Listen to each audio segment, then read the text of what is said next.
শুভ সন্ধ্যা বন্ধুরা। আজ হলো 21 মে, 6 জ্যৈষ্ঠ, বৃহস্পতিবার।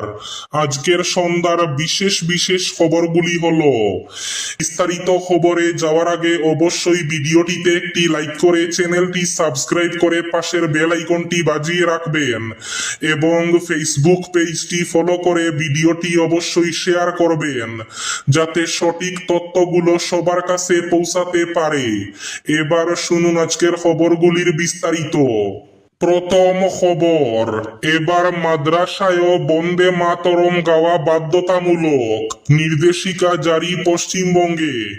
সমস্ত মাদ্রাসায় এবার থেকে বাধ্যতামূলক গাওয়া হবে বন্দে মাতরম। সম্প্রতি এমনই নির্দেশিকা জারি করেছে পশ্চিমবঙ্গের মাদ্রাসা শিক্ষা দফতর। ইতিমধ্যেই এই সিদ্ধান্তকে ঘিরে রাজনৈতিক ও শিক্ষা মহলে শুরু হয়েছে ব্যাপক চর্চা।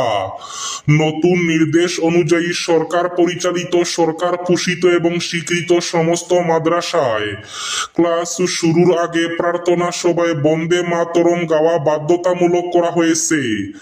গত 19 মে মাদ্রাসা শিক্ষার ডিরেক্টরেট এই নির্দেশিকা জারি করে। সংশ্লিষ্ট কর্তৃপক্ষের অনুমোদনের ভিত্তিতে এই সিদ্ধান্ত কার্যকর করা হয়েছে বলে জানানো হয়েছে। পাশাপাশি আগের সমস্ত নির্দেশ বাতিল করে দ্রুত নতুন নিয়ম চালুর নির্দেশ দেওয়া হয়েছে। আজ 5 গ্রামে সংঘটিত হলো এক ভয়ঙ্কর অগ্নিকাণ্ড। ভয়ঙ্কর অগ্নিকাণ্ডে রঞ্জিত দাসের বসত গৃহ সহ নগদ টাকা পুড়ে ছাই। 5 গ্রামের সন্তোষনগর কলোনিতে ভয়াবহ অগ্নিকাণ্ডে রঞ্জিত দাসের বসত গৃহ সহ প্রায় 3.5 লক্ষ টাকা পুড়ে ছাই হয়ে গেছে।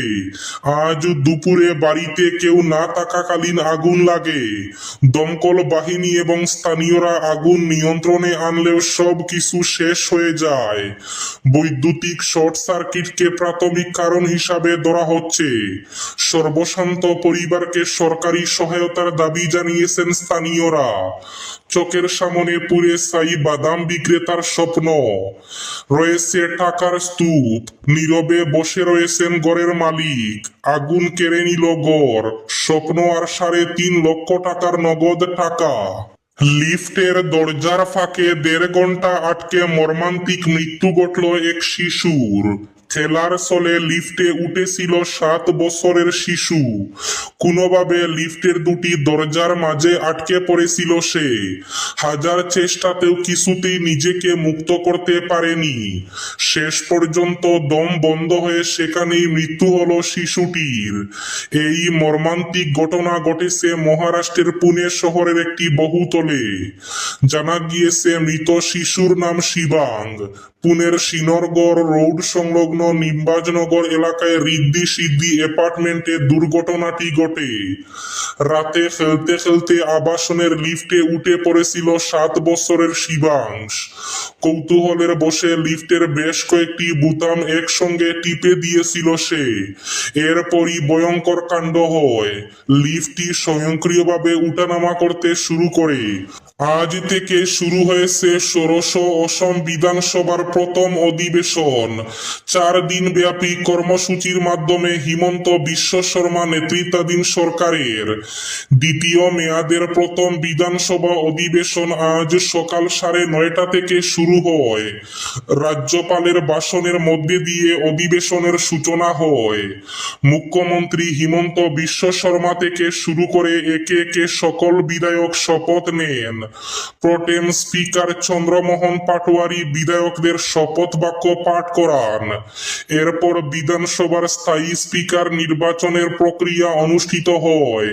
4 দিনের এই অধিবেশনে একাধিক গুরুত্বপূর্ণ বিল উত্থাপনের সম্ভাবনা রয়েছে। ঈদে গরু কুরবানি বন্ধের আহ্বান পাতারকান্দিতেও। ঈদে মুসলিমদের গরু কুরবানি থেকে বিরত থাকার আহ্বান জানালো গ্লোবাল প্রোগ্রেসিভ ফাউন্ডেশন। ফাউন্ডেশনের চেয়ারম্যান বদরুল হক পাতারকান্দিতে এক সাংবাদিক সম্মেলনের আয়োজন করে মুসলিম সমাজের উদ্দেশ্যে বলেন, ইসলামে গরু ছাড়াও মহিষ, ছাগল, দুম্বা সহ বিভিন্ন পশু কুরবানি বৈধ। বর্তমান পরিস্থিতিতে গরু নিয়ে দেশে বিভিন্ন স্থানে উত্তেজনা উত্তেজনা এবং বিতর্ক সৃষ্টি হওয়ায় তিনি মুসলিমদের প্রতি গরু কুরবানি থেকে বিরত থাকার আহ্বান জানান। গরু নিয়ে হিংসার জেরে বিভিন্ন জায়গায় মুসলিমদের মৃত্যু হয়েছে।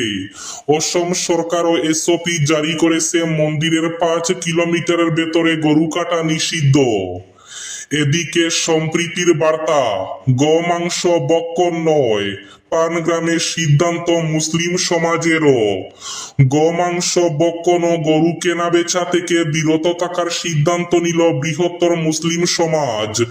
উদারবন্দের পানগ্রাম তৃতীয় খণ্ডের বৃহত্তর মুসলিম সমাজের এক সভা অনুষ্ঠিত হয়। সভায় সরকারের গোমাংস বক্ষণ না করার সিদ্ধান্তের উপর আলোচনা হয়। প্রায় ঘন্টা দুয়েক আলোচনার পর সর্বসম্মতিক্রমে সিদ্ধান্ত হয় তারা আর গোমাংস বক্ষণ করবেন না এবং গরু কেনা বেচা না করার জন্য স্থানীয় বৃহত্তর মুসলমান সমাজের কাছে অনুরোধ জানান।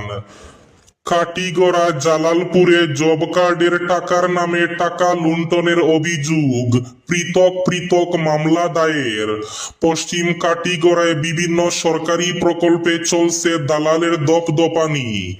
সরকারি প্রকল্পের নামে সাধারণ মানুষের কাছ থেকে টাকা লুণ্ঠনের একের পর এক উঠছে চাঞ্চল্যকর অভিযোগ। প্রধানমন্ত্রী আবাস যোজনা, বিদ্যুতের পর এবার জব কার্ড বানিয়ে দেওয়ার নামে চা শ্রমিকদের কাছ থেকে টাকা সংগ্রহের অভিযোগ।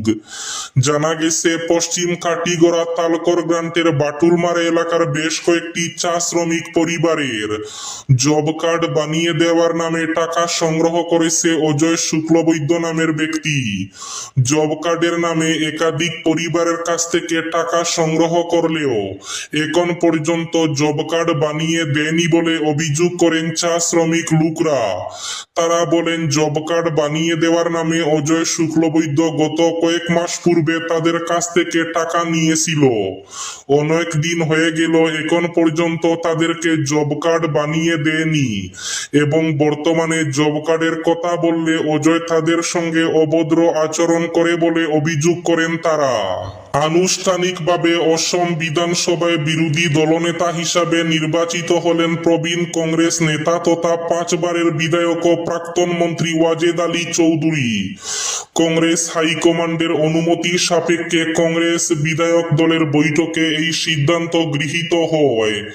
দীর্ঘ রাজনৈতিক অভিজ্ঞতা সম্পন্ন ওয়াজেদ আলী চৌধুরীর নাম বিরোধী দলনেতা পদে চূড়ান্ত হওয়ার পর দলের বিধায়কদের মধ্যে উৎসাহ লক্ষ্য করা যায়।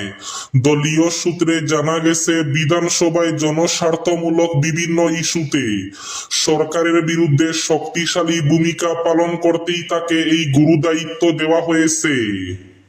এবার ইবোলা ভাইরাস নিয়ে ভারতেও জারি সতর্কবার্তা।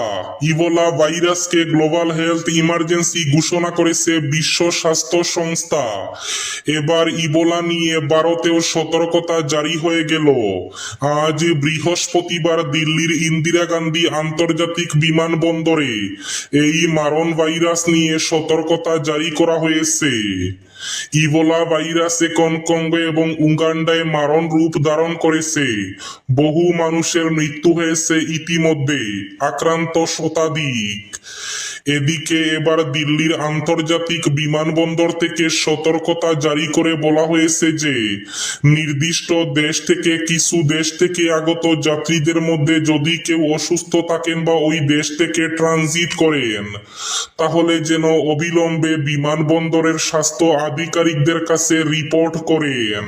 শিলচর চেঙ্কুরি রোডের গ্যাস এজেন্সির বিরুদ্ধে গ্রাহক অবহেলার অভিযোগে বিক্ষোভ।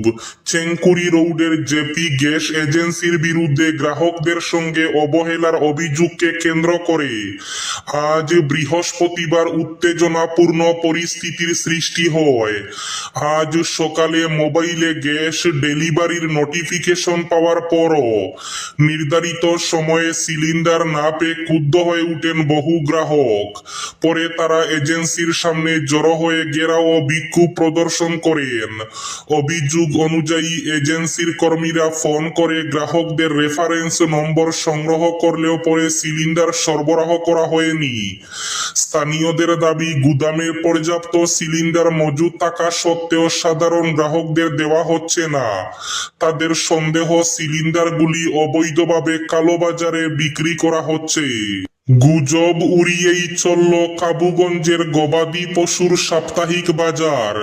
সামাজিক মাধ্যমে বাজার বন্ধ হয়ে যাওয়ার গুজব ও অপপ্রচারের মধ্যে যথারীতি জোর কদমে বুধবার চলতে দেখা গেল কাবুগঞ্জের ঐতিহ্যবাহী শাকসবজি ও গবাদি পশুর সাপ্তাহিক বাজার। সকাল থেকেই বাজার প্রাঙ্গণে ক্রেতা বিক্রেতাদের ব্যাপক ভিড় লক্ষ্য করা যায়। গরু, মোষ ও বিভিন্ন গবাদি পশুর কেনা বেচার পাশাপাশি শাকসবজির বাজারেও ছিল উপচে পড়া ভিড়। এবার শেষ খবরটি। ইউনিফর্ম সিভিল কোড বা ইউসিসি নিয়ে ফের রাজ্য জুড়ে বিতর্ক তীব্র আকার ধারণ করেছে।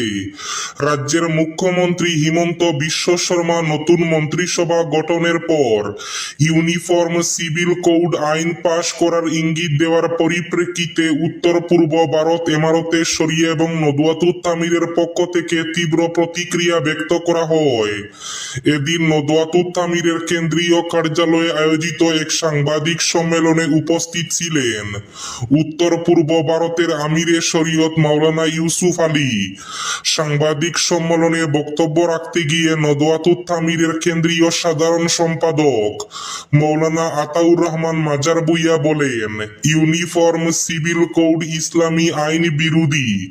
বিভিন্ন ধর্মাবলম্বীদের ব্যক্তিগত আইন যেমন বিবাহ, তালাক, উত্তরাধিকার ও দত্তক গ্রহণ নিজ নিজ ধর্মীয় রীতি ও বিশ্বাস অনুযায়ী পরিচালিত হয়।